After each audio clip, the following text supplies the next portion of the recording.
Sugar یعنی ذیابیطس ایک ایسی بیماری ہے جو اکثر بغیر آواز کے جسم کو نقصان پہنچاتی رہتی ہے۔ بہت سے لوگ سالوں تک لاعلم رہتے ہیں کیونکہ علامات کو عام کمزوری سمجھ کر نظر انداز کر دیا جاتا ہے۔ اس میں پہلی علامت جو ہے وہ ہے بار بار پیاس لگنا اور منہ کا خشک رہنا۔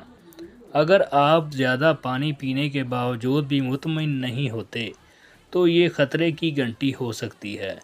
دوسری علامت بار بار پیشاب آنا، خصوصاً رات کے وقت یہ شوگر بڑھنے کی ایک عام مگر نظر انداز کی جانے والی نشانی ہے۔ تیسری علامت بغیر کسی وجہ کے تھکن، سستی اور نیند کا غلبہ، جسم میں شوگر ہونے کے باوجود انرجی استعمال نہیں ہو پاتی۔ چوتھی علامت نظر کا دھندلا جانا یا آنکھوں کے آگے اندھیرا سا آنا۔ زیادہ شوگر آنکھوں کی باریک نسوں کو متاثر کرتی ہے۔ پانچویں علامت زخموں کا دیر سے بھرنا یا بار بار انفیکشن ہونا۔ یہ اس بات کا اشارہ ہے کہ شوگر آپ کے مدافعتی نظام کو کمزور کر رہی ہے۔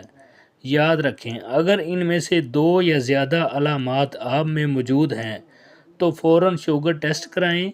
بروقت تشخیص سے بڑے نقصان سے بچا جا سکتا ہے۔ ویڈیو کو لائک کریں، شیئر کریں کیونکہ ہو سکتا ہے یہ معلومات کسی کی زندگی بچا لیں۔